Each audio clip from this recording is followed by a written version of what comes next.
size though, because this would definitely give me a yeast infection. I hate going to the gym and I can't stand being set up. It feels like I just had a one-night stand and I'm like, where's his bed sheet? Oh, Okay, here's my big yikes moment. This morning, I crashed. Yesterday was a shit show. Yeah. And I was like, I can't go back to Kendall. I can't go back to Miami Beach. Can't go back to Kendall. That's what we all say when we leave. That's what we all say when I we can't leave. go back to Kendall. And then somehow I ended up back In Kendall. Here we are with a tattoo of it on my right breast. That was a choice. Yeah. It's all a choice. At the end of the day, we all make choices. So I found a very cheap hotel.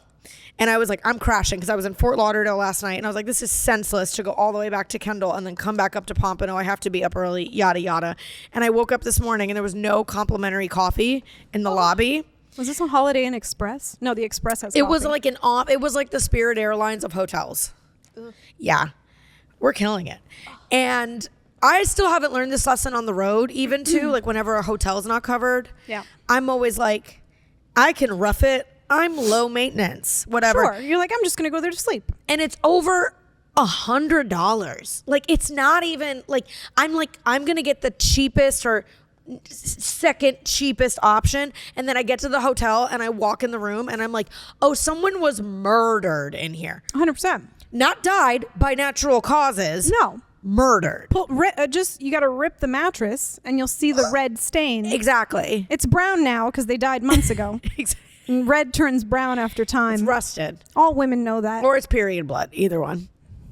It's too much. Too much. No, I meant too much. I meant the blood. Oh, yeah. It would be too much blood. Okay. Yeah. Oh, that's true. It would be all over anyways, it depends what day. And I walk out and I'm like, you guys at least have to have like complimentary coffee. And they're like, no. And I'm like, okay. I want a refund. I want a refund. Like, that's like the one thing hotels do. Right. Like, that's the one thing. Is provide a bed and complimentary coffee. Even your Airbnb sometimes will have a fucking sack of coffee there that someone left you. Exactly. Yeah. In a Keurig or something. Yeah. And I was so confident that they would have coffee because that's been my experience at like 99.9% of my hotels. 100%. I went down into the lobby in my socks. And then he was like, there's a Dunkin' Donuts about a 6-minute walk away. And I was on a time crunch to get here and do a bunch of shit. Yeah. So I walked into a Dunkin' Donuts with no shoes and got myself a coffee. So all that to say, that is the most Britney of Britney Spears thing. I don't need to have a conservatorship to dance with knives. I feel like I need to take care of you. I would agree. I don't have children, as you know. Yeah. I have the time. That's all I want to say. This is where your time should go. Is that I feel, and I've said this to you before, okay? And I don't even know if I need payment. If I'm still working remote by the time you're famous, and you just need a handler, like just someone to take care of you and bring you down to earth, make sure you're eating, not be like Demi Lovato's crew that used to shove, drugs down her throat. Like, there's a time and place for that. The drugs? Shoving drugs down my throat. I am not a drug person, so that might be hard for me. I'll let you chug a few martinis, but I will stop you because fentanyl is a problem, and you never know. I'm still unclear what that is, what fentanyl is. It will kill you, is what it is. It's kind of like anesthesia. It's like anesthesia. It's like the shit that killed Michael Jackson. Oh, okay. It killed Prince. Okay. So now people lace drugs with it. Okay. And then you die. Oh, that's why people stopped doing or were more cautious about doing cocaine because it was getting laced with fentanyl. Okay. Which will kill you. Okay. For anyone. You keep repeating this because you're like, I know Brittany. She's going to find it. I'm looking at you and you're like, I'm a little drug curious. I'm like, it will kill you. No, I'm not. Understood? And this is why you need a handler around you who's going to look out for your well-being. I'm going to be like, fentanyl? You mean Benadryl? Let's be honest, Brittany. You don't make the best decisions when you're tired. And I'm aware of it. And as I said, I have the time. What is one of the worst decisions I made while tired? Where to begin? Some would say. You can't ask me that question because I haven't been there for all of it. I've heard it. Typically, my nights would end before yours. Yours would continue. And then the next day, I would hear about what you did. So I think we both usually not there for the thing that you did. I simply heard about it and wish I'd stayed with you. Heard about it through a 7-minute voice memo the next morning. I can't tell you how many times I've played one of your voice memos and like it's played and Jay, my husband, is nearby and he looks God. and more so Jay looks over and he goes, Jesus Christ, that was like 5 fucking minutes. I'm like, well, she's telling a story. And he's like, why doesn't she just call you? I'm like, that's not how it works these days. That's not boomer. how it works. That's not, you don't have phone conversations. You just send each other voice memos. Well, voice memo is it's right in between a text message and a phone call. And a phone call. So it's like the phone call, I always feel a little bound to the phone call. Right, like when do we hang up? When do we hang up? Or I'm like doing something else, and then I can feel this anxiety that the person on the other line can tell I'm like distracted and I'm like, I don't want them to think their time is. So many times on the phone, I've just been like, there's a lull, and then I'm like, yeah, and that's because I'm doing 13 different things. Yeah, no, I've heard it. But also, my little fingers can't move that fast for some of the shit that I put myself in. Right. And I want to recount it to my friends. So the voice memo is. And now they're transcribing them. I know. Because of bitches like me. Yeah. I want a cut of that. They're amazing. Yeah.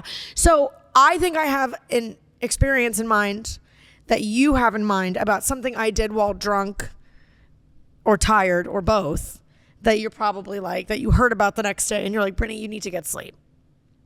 I think I know what. It's kind of like, which time were you dating someone that you did a thing that you got drunk and you said things you shouldn't have said, and I will never put you on blast. I will simply say you should never say those things again to anyone, because I'm your friend that gives you the advice that you don't want to hear. Carmen is one of the best advice givers because it's honest, but it's wrapped in empathy. It's objective. Right? I'm not the type of friend that's like, you're my friend, so, you know, look, also I want to say, like, we're not 20 anymore. You know, I'm 38, you're 30, what, 33? We're not kids, right? Like, if you slash someone's tires, you could get arrested. So that's the first thing I think of. Well, so wait, I also want to be clear, I have not done that. No, you haven't done that. I'm just saying, in the realm of things that people do, I'm not going to sit there and be like, yeah, fuck him. Yeah, fuck that guy. I'm going to be like, hey, here's how we solve. Maybe you read into that a little more than you should have. Yeah. Maybe he didn't mean it that way. Yeah. I'm not defending the guy. I'm just objectively looking at how you're reacting to it, knowing the mental state you were probably in after a couple drinks, and saying, hey, maybe next time you should take a step back. Just like take a breather. You know? Think about that thing that you did. And don't do it again. Yeah. And like things hold on. I will never say exactly the context of it because it's not in my position to say. But there are certain things you said to someone in a fit of anger. I can't read lips like that. Okay, anyways, it's got to be him. It's got to be him. The point is that you said certain things that you were like, I'll hint it. You're like, I just said that to scare him, right? And I was like, well, that's not a thing any woman should ever do. Ever. And I love you. Yeah. I love you. But you're like, you're not going to get him I love you. that way. Yeah. But you fucked up. No, I did. You said things you should have never said. To make this less about me because I'm getting dragged happily. But I learned. You. I will say I haven't done that in over 6 months. No, over a year. Woo! Granted, also I haven't dated really in a year. So is there a correlation? Maybe down the line in these episodes, I will start dating again and I'll be like, these triggers still exist. But no. Yeah. Last year, I learned the hard way out of reactivity with a friend and a comic and this person. I know it's the same person I know who it is. Yeah. Yeah. And I will say you are very good at giving advice, which advice is a very precious thing. Like, I think you have to be careful who you get it from, how you get it. You have to really know that person. A lot of people give it, not good at giving it at all. And a lot of advice that I've received in my life is somebody using your problem as an opportunity to sound like the problem solver. Or flex their God complex or get preachy. Yeah. And I think you can tell Yeah. Because it feels like they're not listening, and they're like, what you need, and like, I stopped hanging out with somebody for that reason. Like, she's a good person. Yeah. She's a good friend. Like, if I needed something, she'd be there. But every one-on-one I had with her would be like, no, so what you need to do, and you tend to do this, Brittany, and I love you, I believe in you, but you need to, and I was immediately like, why am I getting coached? Yeah. And I also just think advice is a very delicate thing. Like, I don't like to give it unsolicited. Yeah. But if you ask me, I will tell you. I do everybody a disservice if I lie. Yeah. And I think you're very good at it. I think most people, it's like, there's a hard exterior. Yeah. With the gooey in the middle. I think you do a really good job of being like a mushy melted peach with your advice on the outside. And then you get to the center and you're like, the pit. Like, you're like, But that's why it works. And I also always say, after I give advice to anybody, you do whatever the fuck you want. Yeah. And I literally usually say, like, I don't care. I mean, is your life, it's your decisions. You do what the fuck you want. Well, that's another thing, like, bad advice people do is they go, you didn't take my advice. No. I told you so. Or versions of that. And you're like, I don't think you care about me. I will never, I told you so. Like, I've given advice to lots of friends, and they'll say, I know you're right, but I did this anyway. And I'll be like, well, as long as you own it. Like, it's your life. Own your shit, I guess. Yeah, that's it's fine. Yeah. But I've also given the type of advice to other people where they're like complaining about their partner and certain situations.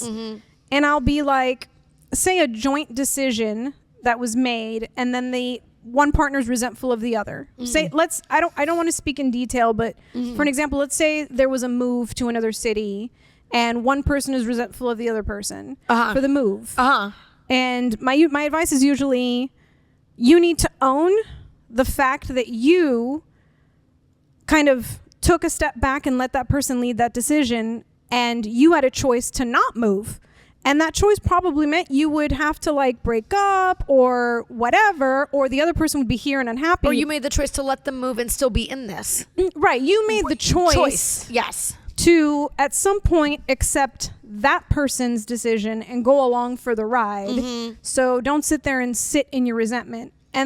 Because if you do, you will always feel that resentment toward that person. Yeah. If you don't own your part in the fact that you were the person that compromised. Yeah. And once you've made the decision to compromise, you need to own it. Yeah. And I say that advice a lot to people these days when I hear certain stories with couples specifically, because I had a part in my marriage when I was very resentful of my husband.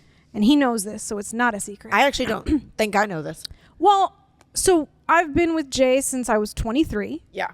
So now we're almost 15 years in. And when I was younger, in my 20s, wanting to be in entertainment and do comedy and do all these things was always something in me.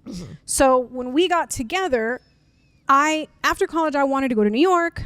I didn't, for family reasons. Various reasons, yeah. Yeah. And then I met him, and he, ruined my life. No, but no, like I met him, and he was great and all these things.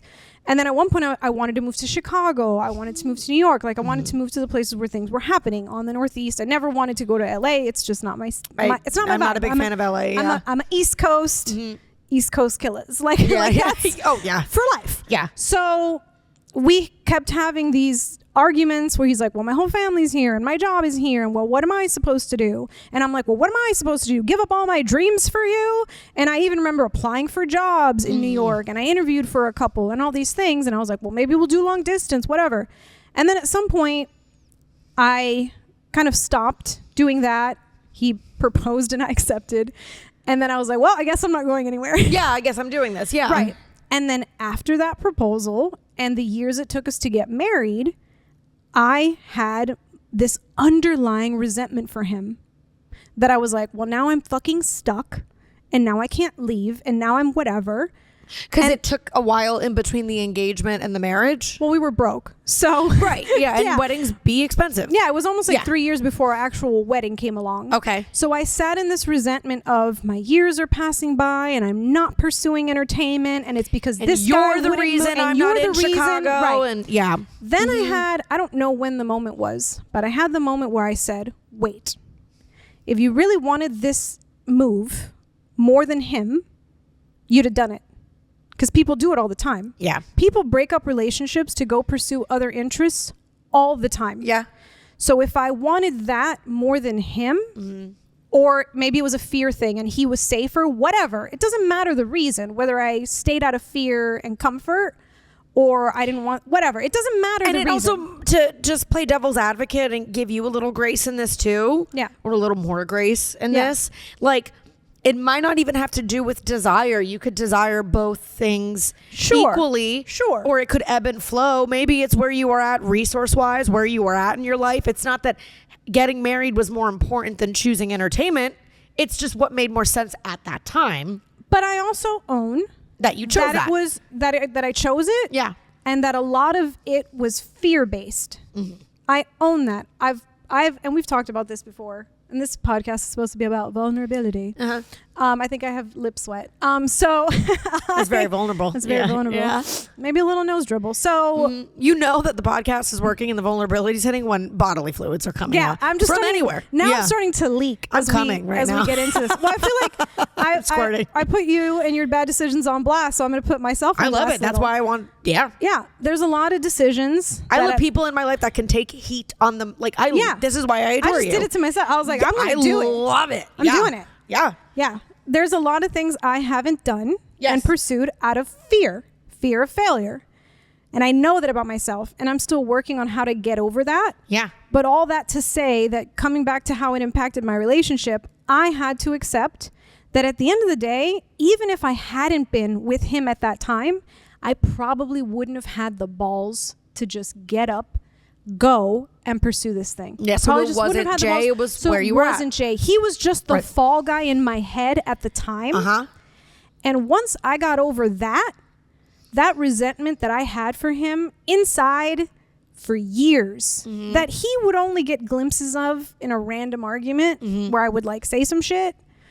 Because our day-to-day is actually very nice. Yeah. We're good to each other. You guys are a very chill couple. We're super chill. And that's the highest of compliments. Yeah. Because I talk to my mom about this all the time, and she's like, it is not realistic to marry somebody or settle with somebody where you have the high highs and crazy sex and passion. And It's then not. she's like, you marry boring. Like one of my first, not boring in the most beautiful sense. Right. Chill. And you guys have a very Stable. serene energy as a couple. Because my mom's like, Right. this is every day. And this is the person. That's and right. She's like, it might have moments where it's sexier or more tense Fiery or fight, whatever and- that is. Yeah. But I remember one of my first boyfriends after my monster ex, I was like, he's so boring. He's boring. And my mom was like, well, boring makes for a lifetime of happiness and contentment and companionship. Yeah. Yeah. And I will say that our day-to-day is boring. Yeah. But in the instance of like, I don't have drama, right? So Yeah. if you want to say that drama is fiery and exciting, I will say we laugh every goddamn day. That's great. Because he's a funny person Yeah. and I'm a funny person. Yeah. Sometimes he wants to make jokes when it's not appropriate to make jokes. Yeah. When I'm angry and he's like, I'm going to say a cute funny thing and I think I'm fucking Peter Griffin and now I'm, forgiven. I'm like, no, this isn't a read sitcom. the room. Yeah. This isn't Everybody Loves Raymond. Yeah. Stop Don't making do this fucking right now. jokes. Yeah. So my thing is not so much like boring, but it's like stable and someone that makes you laugh. Because if you're not laughing, What's what the are point? you doing? Yeah. What is happening? Well, you bring up something, and this was amazing. So much so I didn't even slate the podcast, but this was great. And also to our producer, Is it over? No, it's about to be though. Yeah. Oh my God. I know. We'll have you back, obviously. And Dro's our producer. You're not going to get out of us guessing your astrological sign. So that's how we're closing. We have two wonderful straight men, very gifted producers, and they're hiding behind my astrological wrath right now. Didn't know the one in pink was straight. Just kidding. The first one to Are you say guys gay? everyone's a little gay. No. We don't, Sean, you he did said say everyone's a little gay. a little gay. Yeah. He was, Everyone is a little gay. I guess. And that's somehow more offensive than what people do with their guns. Ooh. Isn't it true? It is. It's just kind of like everyone's very concerned with what everyone else is packing. It's a lot. I say this because you bring up the choice. You bring up the idea of sacrifice, which you've done. And every choice is a sacrifice. It wouldn't be a choice if Right. it weren't. Yeah. And I think it's a mirror to what I'm experiencing right now in my career and my life. And that I've always been the person who wants to do it all. I like that I'm a jack of all trades. and I don't want to not do this or don't want to not try that. And I want to do both. And I also want to have my family and date and this and that. And it's been a recurring thing for me over the last like 3 to 6 months that I was like, it's not that you can't do it all. It's that in not being, you you're can't do choosing everything to do at 100%. Right. And in choosing to do everything, you're not really choosing to do anything. Fully, and you're not willing to sacrifice one thing for another thing. So while you think you're choosing to do everything, you're not choosing anything at all. And you're going to burn yourself out. And I've told you this before. Yeah. Even when we talked about relationships with you, and I've had that conversation with you of like, well, can you really sustain a relationship with your schedule? No. And I've since accepted that. Right. Yeah. Is right now just focus on Brittany, focus on the hustle, because it's hard to do the hustle and have a healthy relationship. Yeah. And it's, I do, and that's another, I mean, we could go on about this too, but it's, there's a lot, especially with women, with career and marriage, and can you have both? Yep. And I do think you can have both, but I think there's different times in your life where you have to focus on one more than the other. Yep. Because I think a marriage is really healthy and good when you treat it with the devotion and the focus and the commitment that a marriage deserves and should have in order to work. But I also think that, at least especially in this particular career, that also has to be treated as a marriage. Right. I go to bed with this thing every night. I love it when it sucks. I'm financially and emotionally invested. Yeah. I want to do it long term. I'm in it for the long haul. I'm not just backing out. And I just think right now I'm married to my career. Yeah. And I do think I will be able to be married to a human man. Sure. But again, Sean says everyone's a little gay, so it might be a woman. Maybe. I don't know. Someday. But I think like this conversation too showed me like, Brittany, you're not willing to sacrifice. And actually the thing you are sacrificing unbeknownst to you is like your health. Yeah. And your happiness a little bit too. Because you're not willing to make an actual choice of, this is what I'd like to do. And even if that means I can't do this right now, so be it. Yeah. Being a little greedy with good intent, if that makes any sense. Well, you're also in the position, there will come a time, hopefully, in your career where right now you're in like the hustle phase, and in entertainment, it's one of those things where if an opportunity comes, you're in a position where you have to say yes to everything. It's kind of like an actor. When you're an actor first starting out, you don't say no to anything, right? You need to say yes to everything, of course, because you never know what's the thing and when's your next job, whatever. Yeah. So you're in that space where you're kind of saying yes to everything. Yeah. Because that's where you are. Right. And then someday you'll be able to be picky about it. Yeah. But you just don't know what's going to afford that next step. Right. So you're in a tough spot. Yeah. And I actually, it's feast or famine, and I'm grateful for the feast. I am starting to say no, and it feels really good. Yeah. Well, there's definitely obvious things you should say no to. Totally. And that's becoming clearer. Yeah. And I'm becoming a little more confident in the ability to say no to those things. Right. And I actually have felt the impact of saying no, and then it bringing in a lot more things that are worthwhile to say yes to, or it just saves me that like and then the time comes to do that show or thing, and I'm like, ugh. And one thing I've learned about me again is I'm like, I don't do anything I don't want to do. Yeah. If I'm not feeling it, I ain't doing it. Yeah. I'll quit. I'll leave. Life's still like that's very rebellious. I don't know. It's not rebellious. It's just no, it's just kind of having that conversation with yourself where you're like, why am I doing this if it doesn't bring me joy? Yeah. Which is usually why, if I've ever started something and I've been doing it and it becomes like a hobby, right? And it becomes a chore, I will at some point say, well, now I don't look forward to this. And if you don't look forward to it anymore and it feels like a chore every time, not on the days where you have a bad day or you're hormonal. I mean, like, no, you feel that. If every time you're going to go do this thing, now it feels like another job and not something you enjoy, that's usually when I'm like, am I doing this just to tell people that I do it? Kind of like, stand up or anything or stand up, right. Yeah. It's like, am I doing this just for the perception of other people to think I'm cool? Well, that's a really stupid reason to do something. You might not even realize that too. Or you might not walk away from something you're dreading because there are elements of it that you do enjoy That can be total. Like, you could be like, I Right. don't feel the same way about this person or this thing.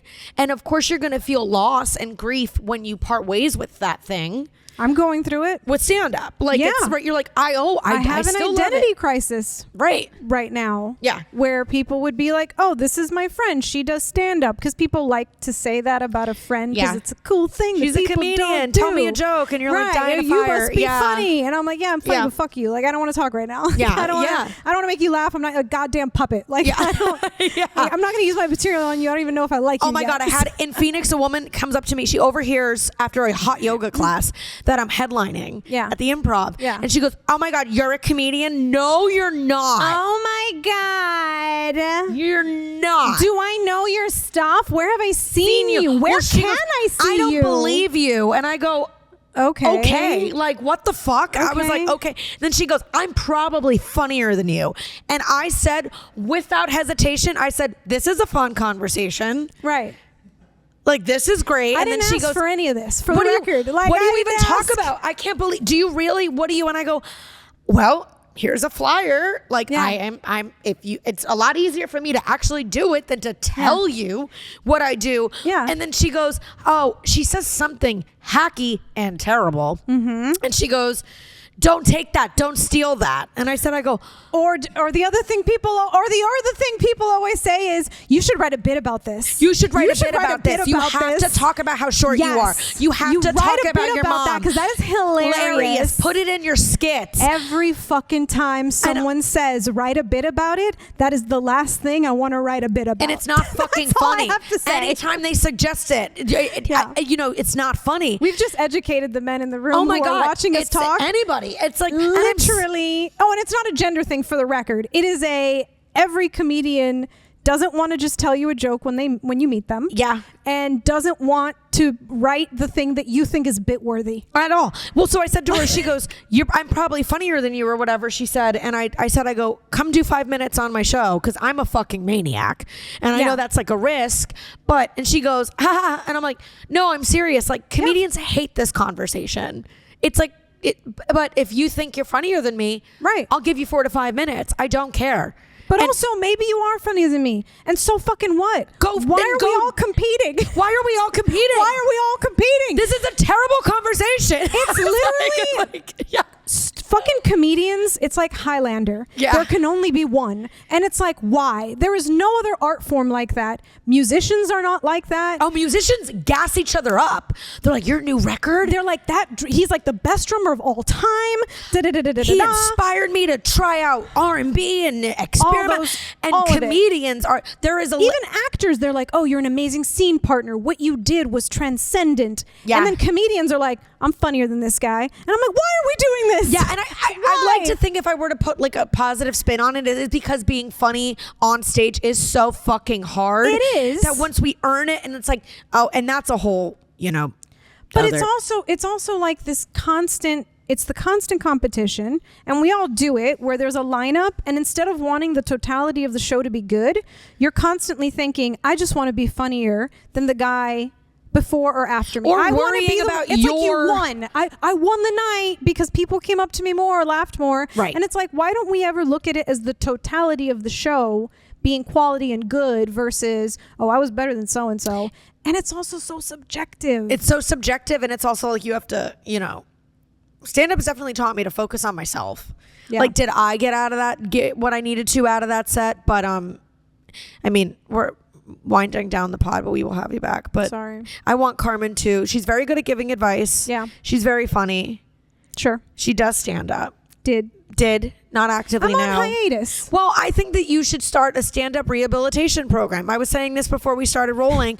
You should do a reverse conversion program about how to help people rectify their time with stand-up, even though you might come back, and that's great. Or if you don't, that's great. It's not, there's...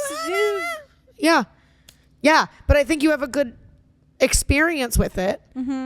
Of like, hey, you're not losing the fact that you're funny and smart by not doing stand-up. It's okay. You can walk away from this medium and not have your whole life be attached to it. But I can also apply my humor to another medium, like you're doing the podcast thing. I talked about maybe I'll do I don't know, right? I want to get into the self-help space, but make it funny. I think your first gig is going to be being my official handler. I want to be your handler. I have nothing to plug, but if people go on my Instagram and they DM me and they want like some sort of advice, I will give it to them. And then maybe it'll be my platform into self-help. She's very good at giving advice. There are a lot of self-help professionals out there making a shit ton of money on books that have no psychology degree. The second people tell me they're like, I'm going to get into life coaching, I laugh wholeheartedly in their face. Yeah. But I'd actually like legit be good you're at good. it. You're actually somebody who I would be like, don't call it life coach. But you're don't. Somebody, that's why I said self-help. Or something. You actually should, because you help a lot of people, and I would recommend you. 5 stars on Yelp. Thank you. Do take advice from her. But the second people are like, I'm trying to get into life coaching, I'm like, you're a hot fucking mess. Right. And it's so egotistical to me because I'm like, what?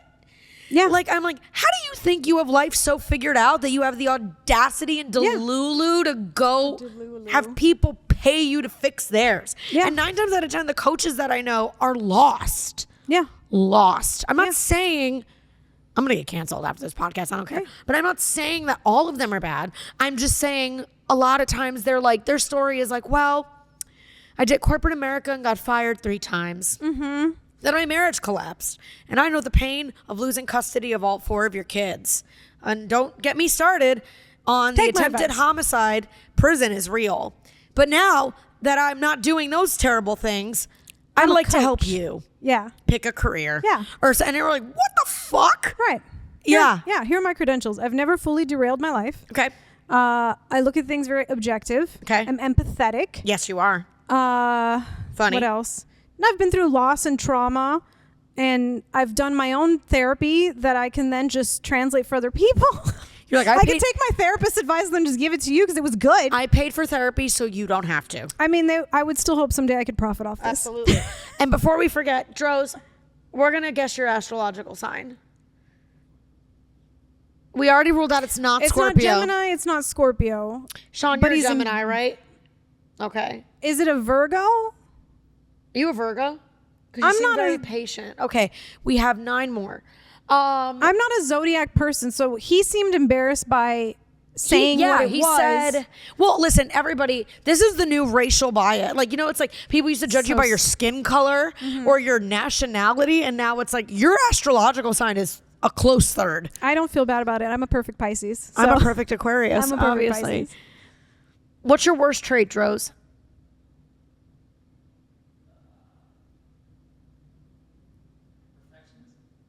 And you're not a Virgo.